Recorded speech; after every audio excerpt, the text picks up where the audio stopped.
কিছুদিন আগে মৌলানা মামুনুল হক সাহেবের একটি অঙ্গ সংগঠন হিসেবে তৌহিদি জনতার নাম শুনেছি। এখন কি আমি ধরে নিব যে এই তৌহিদি জনতা মৌলানা মামুনুল হক সাহেবের? যদি সেটাই হয়ে থাকে তাহলে মৌলানা মামুনুল হক সাহেব মাজারের বিরুদ্ধে কেন? কি তার যুক্তি? যদি তো আমাদের যুক্তি দলিল প্রমাণ থাকে তাহলে আলেমদের সাথে বসবেন যারা মাজারপন্থী। মাজারে মাদক সেবন হয়। মৌলানা তাহেরি হুজুর সাহেব একটা সুন্দর কথা বলেছেন যে প্রতিটা ব্যবসার দিকে কিন্তু তৌহিদি জনতার কোনো খোঁজ নাই। তারপরও নিরুপায় হয়ে একজন সচেতন মুসলমান হিসাবে আমি মাননীয় প্রধানমন্ত্রীর দৃষ্টি আকর্ষণ করে বলবো যে আপনার কষ্ট হচ্ছে আমি জানি, বা আপনাদের কষ্ট হচ্ছে আমি জানি, কিন্তু এই কষ্টের মধ্যে থেকে যদি একটা টাস্ক ফোর্স গঠন করা হয়, এমন একজন ব্যক্তিকে দায়িত্ব দেওয়া হয় যিনি নিরপেক্ষ, যিনি মাজারের পক্ষেও না মাজারের বিপক্ষেও না, এমন কোনো ব্যক্তি যদি খুঁজে পাওয়া যায়, তাকে নিয়ে একটি টাস্ক ফোর্স টিম গঠন করে আপনাদের ফ্রি হওয়া আগ পর্যন্ত, অর্থাৎ সামগ্রিক বাংলাদেশের সম্পূর্ণ কিছু গুছিয়ে নিজের হাতে মুঠোয় নেওয়ার পরে আপনারা এর বিরুদ্ধে অ্যাকশনে যান। এই সময়ের মধ্যকার সময় যেন সময়টা নষ্ট না হয়, একটা টাস্ক ফোর্স টিম গঠন করে তাদেরকে তদন্ত করতে দিন যে আসলে মাজারকে নিয়ে কী হচ্ছে। আওয়ামী লীগ সরকার পতনের পর থেকে আজকে পর্যন্ত বাস্তবে ফিজিক্যালি সোশ্যাল মিডিয়ার মাধ্যমে যে ভিডিওগুলি আমরা দেখি, অনেক জায়গায় আমরা দেখতে পাচ্ছি সরাসরিও বাস্তবেও যে তৌহিদি জনতার নাম দিয়ে মাজার ভাঙা হচ্ছে, মাজারের উপর আক্রমণ হামলা অনেক কিছু চলতেছে। তো আমি একজন সুফিবাদী মানুষ, আমি সুফিবাদে বিশ্বাসী এবং শরীয়ত বিশ্বাসী মানুষ। আমি মনে করি যার ভিতরে শরীয়ত আছে সুফিবাদ নাই সে প্রকৃত মুসলমান নয়, অথবা যার ভিতরে সুফিবাদ রয়েছে শরীয়ত নাই সেও প্রকৃত মুসলমান নয়। অর্থাৎ দুইটির সংমিশ্রণে পালন অনুসরণ অনুকরণের মাধ্যমেই আমরা নিজেকে প্রকৃত মুসলমান হিসেবে দাবি করতে পারি। আজকে আমি যদি আমাদের বাংলাদেশ বা ভারতীয় উপমহাদেশের দিকে লক্ষ্য করি তাহলে দেখা যায় খাজা মঈনুদ্দিন চিশতি রহমতুল্লাহ আলাইহ, এদিকে হাজি আলী ভারতবর্ষের দিক থেকে আরও অনেক উলিয়া আছেন ওই সাইডটায়। আর আমাদের সাইড বাংলাদেশে যদি দেখেন তাহলে দেখবেন যে শাহজালাল শাহপন রহমতুল্লাহর মাজার, শেরে বাংলাকে ফজল হক, বাইজিদ মুস্তামি মতো অনেক বড় আল্লাহর অলিরা শুয়ে আছেন আমাদের দেশে বিভিন্ন মাজারে, বা আমরা যেটাকে অনেকেই কবর বলে চিহ্নিত করতে চাই, কবরেও বলি। তাছাড়া আপনি খানজানা আলী মাজার বলেন, আপনি খানজানা আলী মাজার বলেন, অথবা খানজানা আলী মাজার বলেন, অথবা আপনার শাহজালাল শাহপরান বা বারো আউলিয়ার মাজার, কাজী নজরুল ইসলামের মাজার, এদিকে ঢাকাতে হাইকোর্টে মহামান্য হাইকোর্ট ডিভিশনের সংলগ্ন আপনার শাহ শরফুদ্দিন চিশতির মাজার, এদিকে মিরপুরে শাহ আলীর মাজার, আমরা এরকম অনেক মাজার দেখতে পাই যেখানে শুয়ে আছেন আল্লাহর অলিগণ। এবং এই আল্লাহর অলিগণ যখন ওনাদের জীবদ্দশায় ওনারা খুব সুন্দরভাবে স্নেহ মায়া মমতা দিয়ে ভদ্র আচরণ, বিনয় সহিত, ধৈর্যের সহিত, প্রজ্ঞার সহিত, হিকমতের সহিত আমাদের দেশে ইসলামকে প্রসার করেছেন, যার কারণে কিন্তু আজকে আমরা মায়ের কোলে ইসলাম পেয়েছি।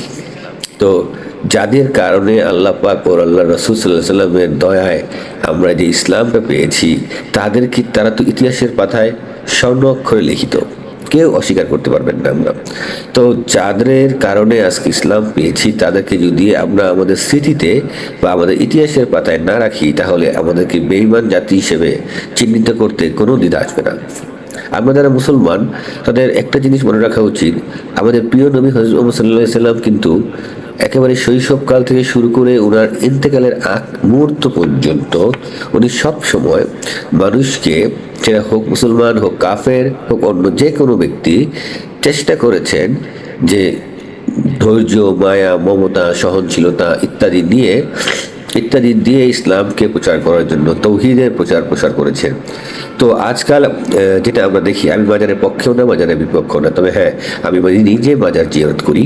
আমি অনেক সময় শাহজালাল শাহপরা যাই, আমি জিয়াউর রহমান সাহেবের মাজারে যাই, আমি বঙ্গবন্ধুর মাজারে যাই, আমি বেগম খালেদা জিয়ার মাজারেও গিয়েছি। এখন এই মাজার শব্দটাকে কেউ কবর বলছেন, কেউ মাজার বলছেন। যদি তারা কবর বলছেন তাদের জন্য বলবো যে আমি তাদের কবরে যাই, কবরে গিয়ে তাদের জন্য দোয়া করি এবং নিজের জন্য দোয়া করি। এখন বিষয়টাকে মাজার এবং কবরের মধ্যে পার্থক্যটা যদি আমরা না বুঝি তাহলে এটা আমাদের অজ্ঞতা বা আমাদের ব্যর্থতা। আর সেটা যাই হোক না কেন, আজকাল তৌহিদি জনতার নাম দিয়ে এই তৌহিদি জনতা যেভাবে মাজারকে মানে ধ্বংস করার জন্য যে পায়তারা করছেন, কোত্থেকে ওনারা আসেন, অ্যাকচুয়ালি তাদের পরিচয় কি আমরা কেউ জানি না। কিছুদিন আগে মৌলানা মামুনুল হক সাহেবের একটি অঙ্গ সংগঠন হিসেবে তৌহিদি জনতার নাম শুনেছি। এখন কি আমি ধরে নিব যে এই তৌহিদি জনতা মৌলানা মামুনুল হক সাহেবের? যদি সেটাই হয়ে থাকে তাহলে মৌলানা মামুনুল হক সাহেব মাজারের বিরুদ্ধে কেন?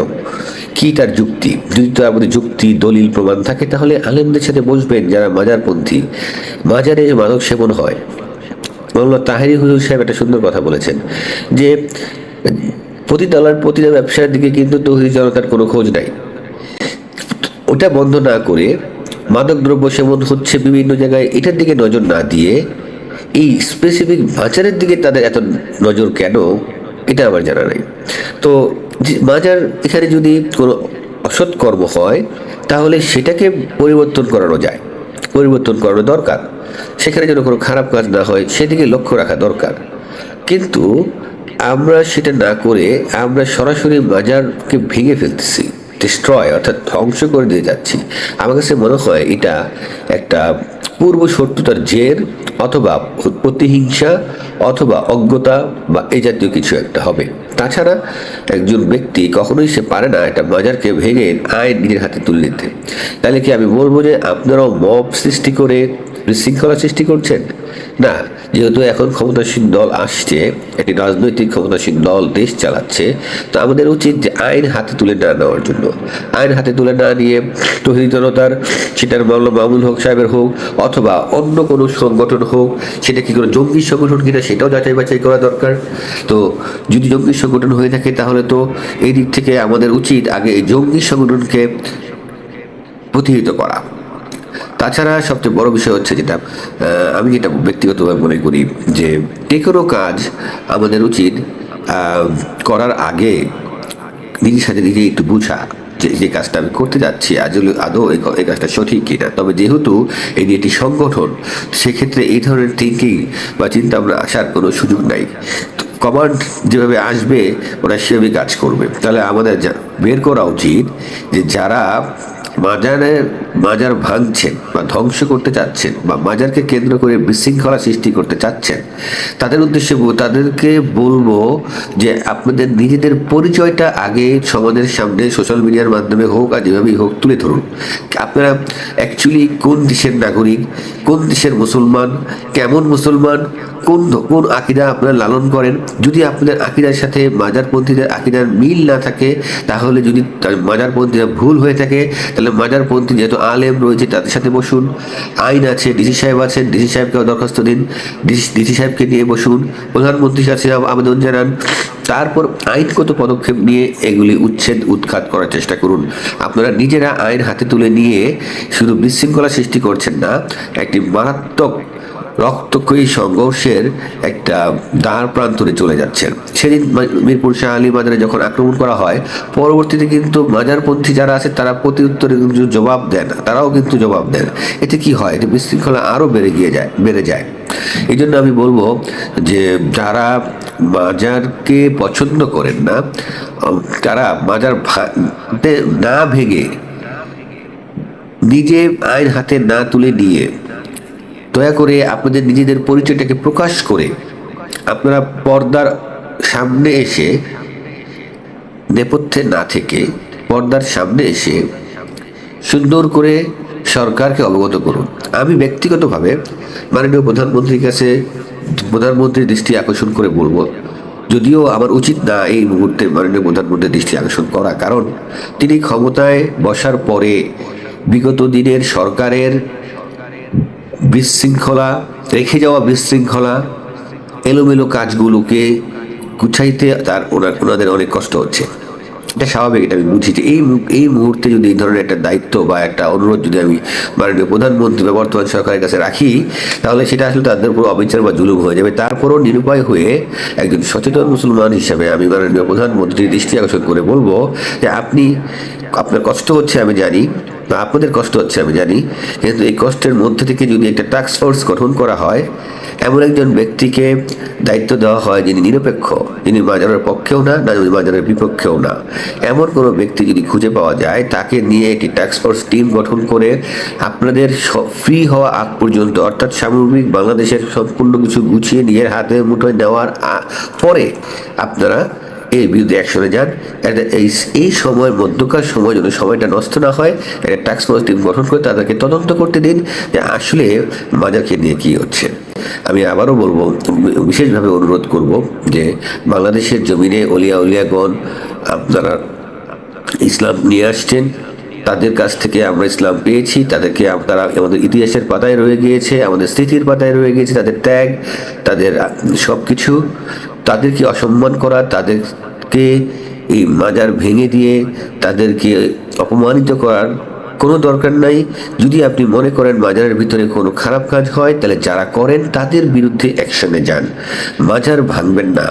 কারণ এটা আমাদের শুধু ঐতিহ্য না, এটা শুধু আমাদের ইতিহাস না, এটা হচ্ছে আমাদের একটা স্মৃতি। এখানে আমরা গিয়ে অনেকেই দোয়া করি, দোয়া চাই, ওনার জন্য দোয়া করি, আমার নিজের জন্য দোয়া চাই। ওখানে গেলে আমরা অনেকেই শান্তি অনুভব করি। যারা আমরা শান্তি অনুভব করি তাদেরকে বলবো যে তাদের এই শান্তি নষ্ট করবেন না। প্রয়োজনে এমন কোনো পদক্ষেপ নিন যে পদক্ষেপ নিলে সাপও মরবে, লাঠিও ভাঙবে না। অর্থাৎ আপনি যদি মনে করেন যে মাজার ভেঙে ফেলা উচিত, তাহলে আইনিভাবে পদক্ষেপ নিন, আইনকে অবগত করুন, আইনকে সম্মান করুন। আর তার আগে আপনার পরিচয় তুলে ধরুন। তৌহিদি জনতা বলতে আমরা একটাই জানি, হেফাজতুল ইসলামের একটি অঙ্গ সংগঠন। যদি সেটা হয়ে থাকে তাহলে তো হেফাজতুল ইসলামের রাজনৈতিক দল হিসাবে এই ধরনের কাজটা করতেই পারেন না।